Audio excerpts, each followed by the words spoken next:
Probably one of the favorite photographs I have of myself was I was maybe 4 or 5 years old, and I'm sitting at a desk drawing pictures. And I'm very, very focused. You know, one of those desks where the chairs are attached to the desk and you lift up the lid.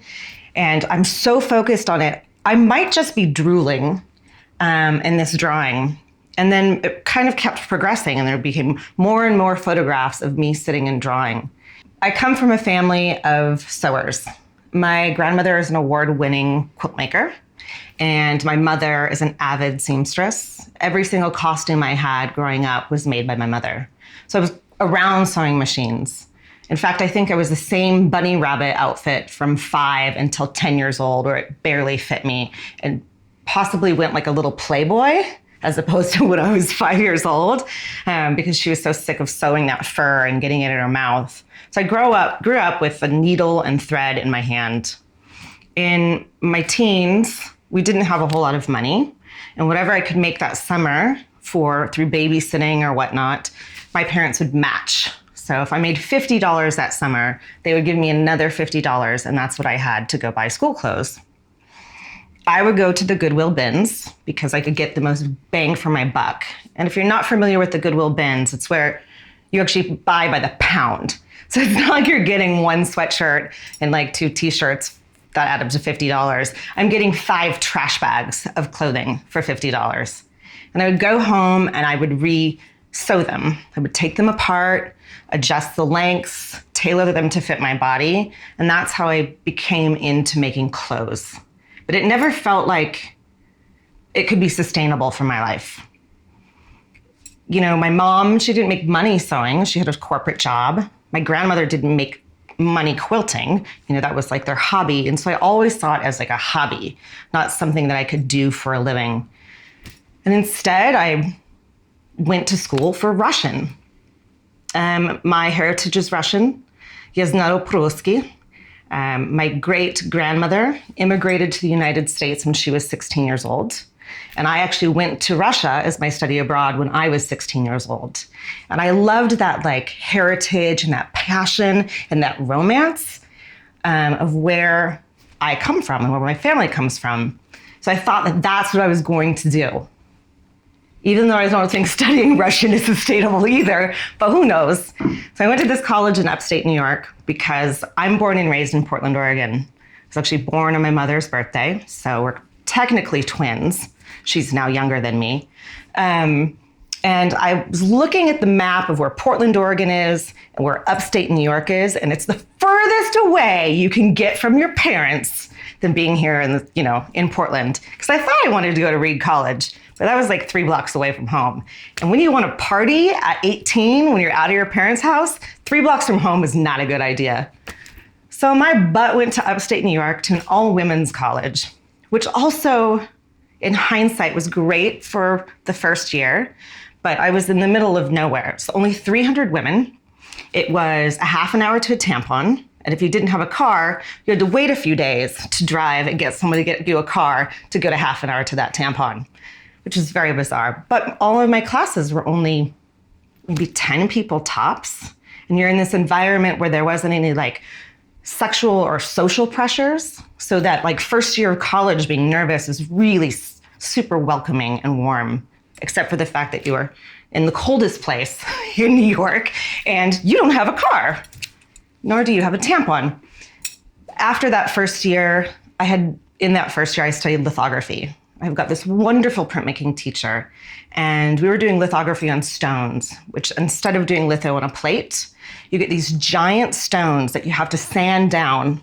And it's almost like stretching your own canvas, where you have to keep repeating this process to grind down that first image so that you can actually make and create a new one.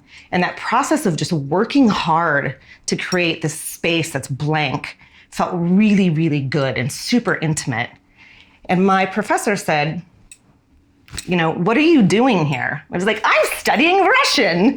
He's like, okay, well, you've got a great Russian teacher, and yes, you did get to meet Gorbachev, but he's like, I think you have more in there than just knowing this language or reading Dostoevsky. I was 16 years old when I did my study abroad in Russia, and really too young. This was 2 years after the dissolve of the Soviet Union. So there was a lot of turmoil going on.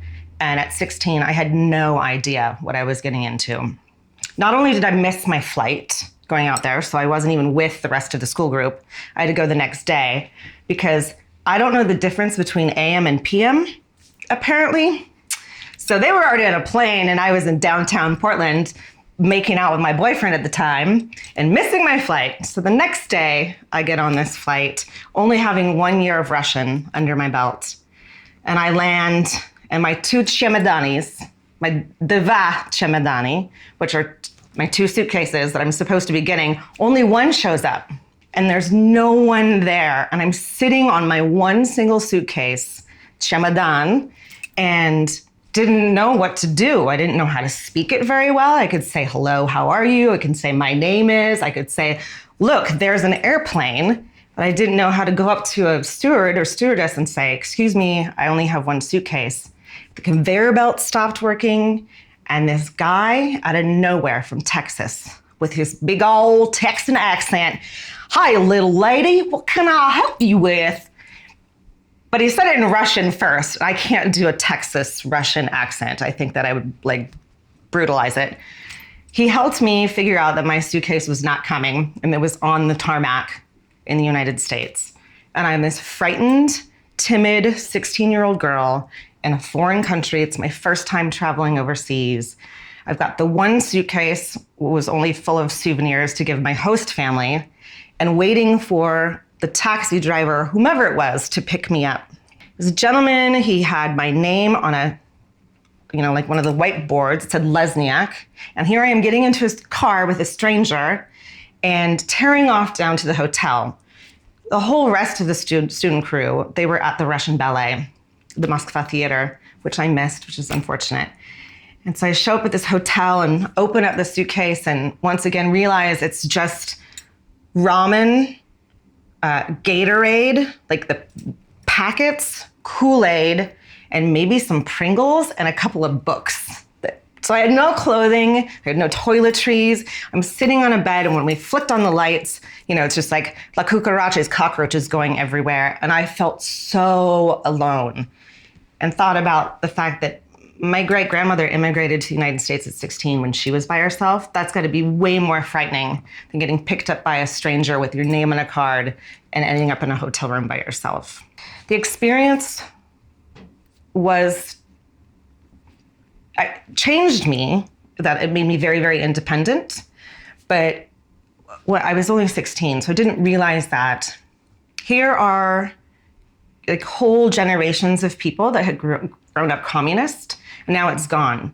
So these old babushkas and dedushkas, grandmothers and grandfathers who were guaranteed food and guaranteed a place to live no longer have that because now they are, a democratic country.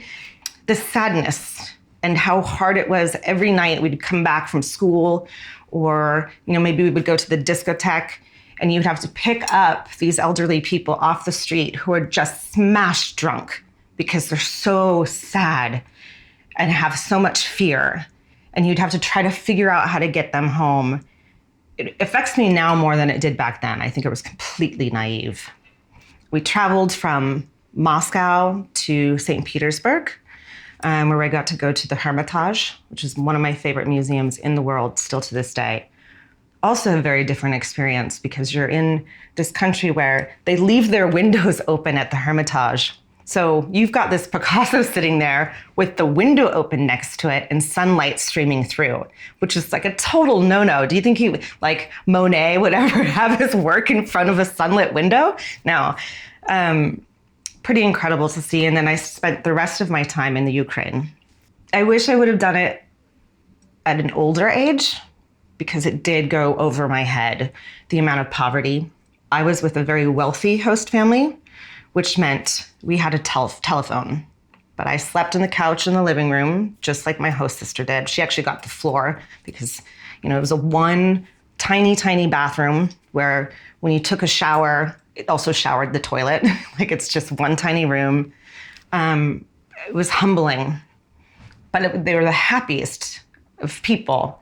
And then growing up here in the States, I know that when I came back, I went through an incredible culture shock. My mother took me straight from the airport to get deodorant. And we went to like a Safeway. And the bright lights and all of the choices that we had, I crawled into a ball and just started sobbing. Because when I was in Russia and in the Ukraine, if you showed up to a store and there was no bread, there was no bread. If you wanted to get milk and there's no milk that day, you don't get milk. It's unlike anything that I had experienced before. And it taught me like kind of the humility of not wasting so much and taking in like, waste not, want not, and reduce, reuse, recycle, which is something I had already been doing by using vintage clothing and turning it into something brand new, and something I'm still very passionate about to this day. Being in Russia didn't necessarily inspire me so much as it gave me a sense of how important it is to not waste. Nothing we had went to waste when we were there. If you had fruit that was going bad on the counter, we would cut it up, we'd put it in a jar and put it under the sink and ferment it. Making your own hooch and not wasting clothing.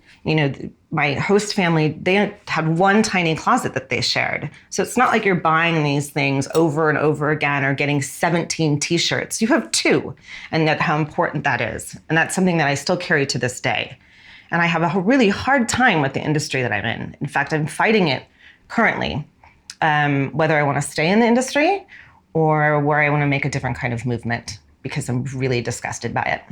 So in college at the all-women's school, I've always been very competitive. I've played sports all my life, and I was lucky enough to play college soccer. I mean, albeit it was a 300, student college, but being able to travel all around the East Coast, playing tournaments and whatnot was really lovely, and I'm still competitive to this day. When I go in to do something, I'm in it to win it. My teacher said, go try out for the School of the Art Institute. They have these days where it's called a portfolio day, where you show up, you sign up for a slot, and then you stand in front of a panel of your work, with your work, and they decide right then and there if you're in the school or not. And I really wanted to go to this school because it had such a diverse array of things that you could take, as well as in the back of the Art Institute, which is one of the United States' best museums. And because it's in the back of the museum, you got the museum free reign. So when you would get on break at lunch, you could go sit in front of your favorite O'Keeffe or whomever it was and eat your peanut butter and jelly sandwich. So you're really up close and personal to the artwork. The professors were like Yoko Ono was one of the professors there. Elliott Smith was another professor there. So you had all these really great names in different kind of fields teaching what they know and what they think. And I did not go to art school for clothing or fashion. I still made my own clothes. I still made my own, accessories, but I went to art school for printmaking. Because of that whole lithography experience of drawing on stone and just always being an avid drawer and doodler, that felt so good to me. So I went for printmaking, and I found myself printing on fabric, doing a lot of, etching on fabrics, screen printing on fabrics. This is pretty, most people understand how to do that. And then turning them into like these crazy garment sculptures. Not something that you would necessarily wear, but there was one dress that I did where I had, I think, 50 different kinds of breast shapes and nipples. And then I would sequin all the nipples, and then I'd turn that into a gown, and then etched pornography all on the bottom. It's not necessarily something I could wear to a local charity event, but maybe the Met Gala. And I found myself getting more and more into doing that and with textile. And then when you leave art school, you become a waitress. So after leaving art school, I went into being a waitress, fine dining in Chicago. And one of the experiences was this very famous winemaker out of the Alsace region in France. His name is Hubert Trimbach, came to do a wine tasting with the staff because they were doing a huge wine and food pairing dinner. And I fell in love. Here's this 70-year-old man talking about the history of his family's wines, the passion that he had, and I had a lot of passion about wine at that time as well, made me go, oh my gosh, what am I trying to do? Striving to be this artist when I actually sitting here waiting tables and blowing all my money on ecstasy. Like, I want to get into wine. He just made me feel so passionate. And Alsace is still one of my favorite regions. They do Rieslings and Pinot Gris, and it's all this French Germanic food. It's just, so delicious. And I moved out of Chicago. My thesis project was stolen because the truck it was in was stolen. Constantly getting arrested for things that I had, just wrong place, wrong time. Guns being held at you, and this is late 90s. I just couldn't take it anymore. Humeur, this little light, whoa, coming in at me was I'm gonna move back home.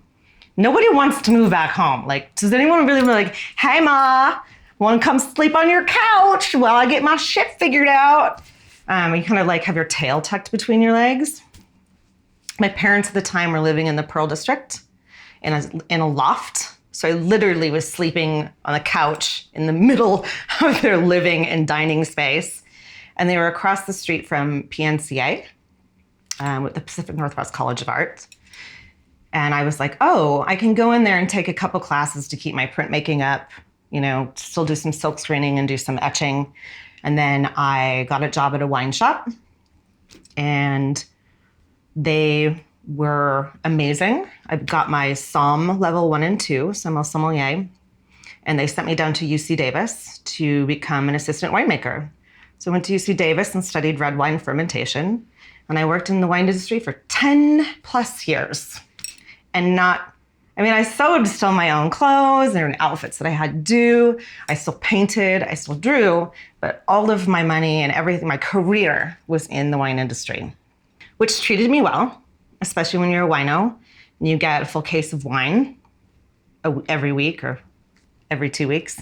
For me, it was every week. But you turn 30 and shit hits the fan and you look at your, 30 is just kind of wake up call. What did I go to school for? What am I passionate about? And I looked back on my life and I was I miss making.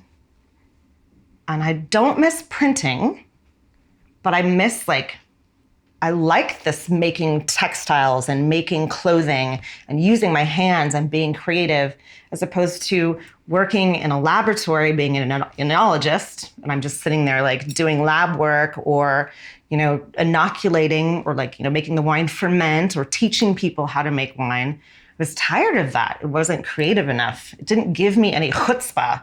It didn't make me gurgle in my tummy when you fall in love. And so I quit. Went out on a limb and just quit. And I started sewing full time. First doing alterations, which you're an asshole if you ask me to hem your pants. These days, go to someone that hems pants for a living. I have friends who are oh, I just blew out the crotch in my jeans. You know what's disgusting? Is me sitting there sewing like this with where you've been rubbing your crotch for months. It's fucking so sick. And I still have friends that do it. And I'm no, I won't do that for you. That's gross. Buy a new pair of jeans or take it to someone who does that. And I digress, but that's how you just start. I saw this TV show and it felt like this beacon where people that weren't they were self-trained, or some of them went to school, were able to get this commercial of themselves up and running just for being on this 17 or 12 episode TV show. And I tried out. I was 34, so I'd been 4 years out of the wine industry. 34 years old, terrified. My shit stunk. My stuff was so remedial. And I went in and did a tryout and I liked it. And I was what? So I try out for this TV show and the process is pretty arduous. You have to send in a video of you speaking and whatever, a little sizzle reel, if you will. Then you have to send in photographs of your work, preferably on models. So I had to find models, find a photographer. Luckily, my friend at the time was a photographer. Then they have to do background checks. You have to go through a drug test. I passed that one because I was no longer in art school. And you have to do a psychological evaluation where you speak with a doctor and you fill out like a 500 questionnaire to make sure that you're not a sociopath. And then you go in, when they decide from there, you take like 200 people that come and do like on-camera interviews, and they look at your work. And that goes from 200 people down to 50 people. And they cast 16. So it goes from 50 people to 20 people. And I was in the top 20.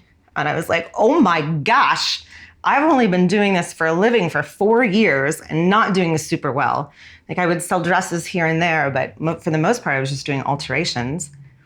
And they called me, and it was 2 days before my birthday. And I feel like I'm a little psychic. You know, I was just like kind of like feeling like, ooh, this feels good. My intuition was going off.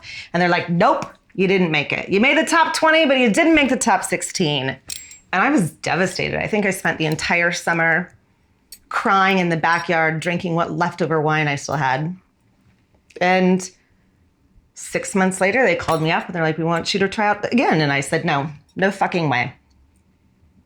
Like, you hurt me. It's like putting all your eggs in one basket, which I did. It's like when you apply for college and you really wanted to go to, I don't know, Chemeketa. I don't know, name a college. And you don't get it. It just breaks your heart. And I think that was the first time that I felt really let down and low on my creative spirit, because I had been pushed so far and I felt so good. My work had never looked better. And have someone tell you, you just made it this close, but you're not good enough. I was very, very depressed. I was drinking too much. I was sleeping too much. I wasn't sewing anymore. And looking back on it, I would tell me like, snap out of it, girl. Like, this is what happens in life as a creator. Like, not everyone's gonna like your work. You're gonna be turned down all the time for jobs, for, someone like buying something from you and then trying to return it and you've done one of a kind. Ugh, there's another story. It gave me a better backbone. But back then, I thought I was gonna be done forever and go back into the wine industry. And 6 months later, they call up and they're like, we want you to try out again. And I said, hell no. I'm not gonna be put through that again, which is also a total mistake, because you have to keep pushing yourself as an artist. Even though if you have failure or people are really not interested in what you're doing, you have to push yourself to do it again and again and again until you get it right. Because at some point in time, the stars are gonna align and you're gonna feel more confident and it will work. And it did. They talked me into it. I didn't have to do any of that weird stuff again, the interviews and the evaluations, because they already had it on file. I did have to do another drug test, which I passed, and I got on. And that TV show pushed me and was the best summer camp I've ever had. Reducing, reusing, and recycling is very important to me. The fashion industry is the number 2 polluting industry in the world outside of oil. So oil, then fashion. When I look at my closet, the things that I keep over time are the things that have a really emotional connection. Wedding dress number 1, wedding dress number 2, baby blankets, your first prom dress, or, something that you got as a gift from your favorite auntie. Things that have that emotional connection are the things that you're going to keep. And as a designer, I want to keep passing that on. So I consider myself an emotive designer. So taking things like whatever emotion I'm having and turning it into design, because then I will keep it. For example, the dress that I'm wearing was done after a divorce. And it was called Decay, because that relationship decayed. And so you have these things that are kind of decaying within it. And the piercing of pins, piercing your heart, and that movement of going through it.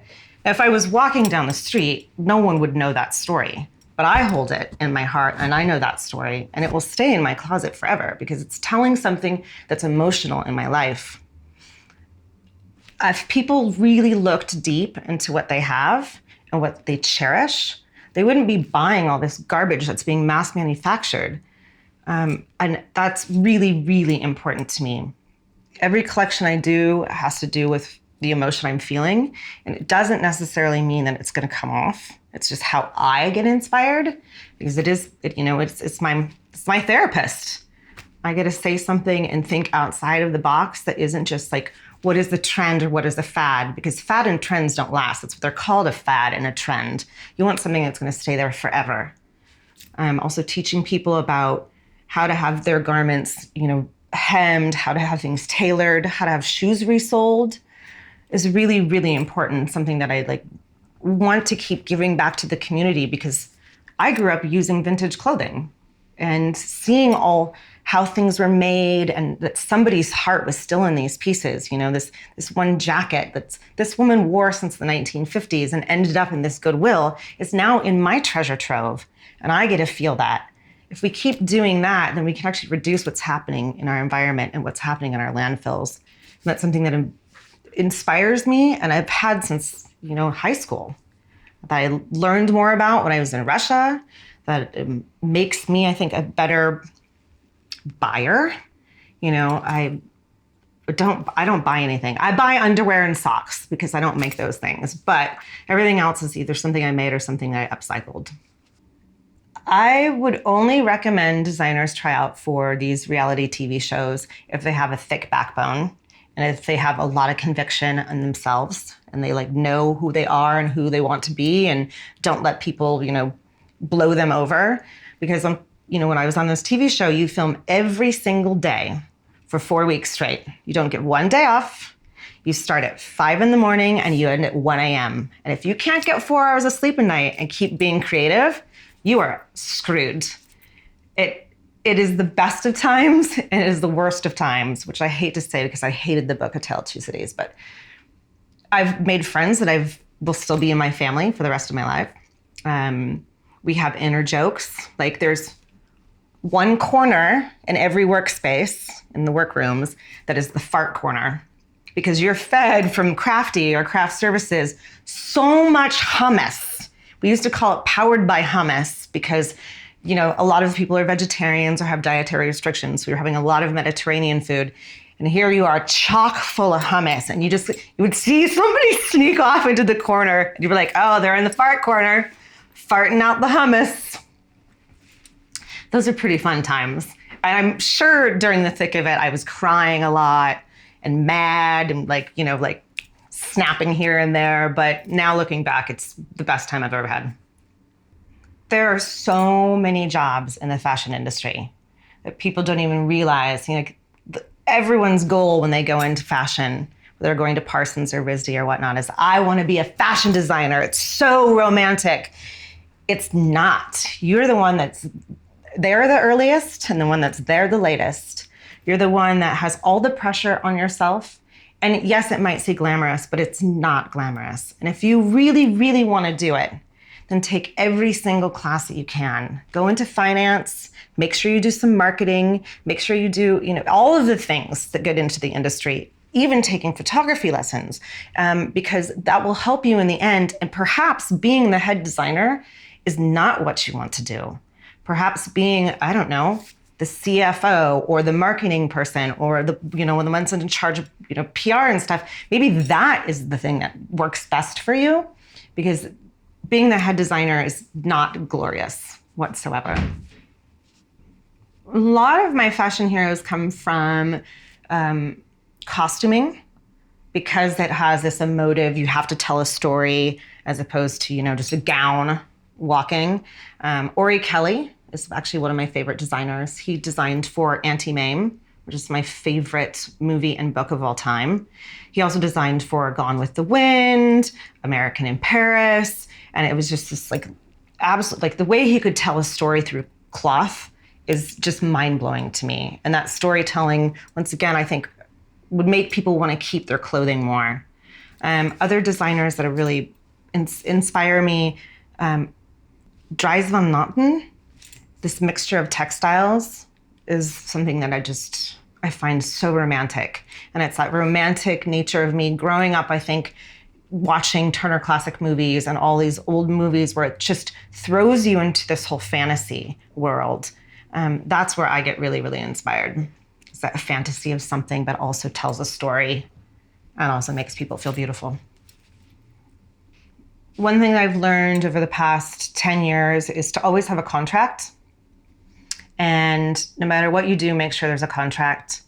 If you're taking on, a one-off piece for someone, you're doing a custom design, you have them sign the contract, you get a 50% deposit down, they don't get that back, and then another 50% when they get the garment in hand. There have been so many times where I've wrecked done a 40-hour work week making somebody something, and I got screwed. Having someone tell me that as I got older was very, very helpful.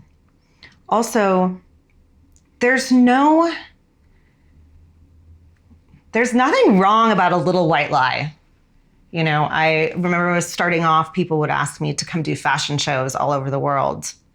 And they would be like, oh, it's $5,000 or $10,000 or $20,000 to come and participate in these fashion shows. And I had a real close friend at the time tell me, oh, it's against our company policy to pay for fashion shows. Well, they don't know how big your company is. That little white lie, which is not a lie, because if you're your own company, then it is just you, really goes a long way, because you don't need to pay for stuff like that. So little white lies do help. And another one is another good friend of mine. We were at this event, and he's wearing this beautiful suit. And he takes his jacket on, and he has this gorgeous tailored shirt. And this woman came up to him and said, oh my gosh, did you design that? And he goes, of course. And it said freaking Gucci on the pocket. Like, are you kidding me? So I think sometimes the little white lies are what get you through. And if not, it just gives you a chuckle when you get home at night.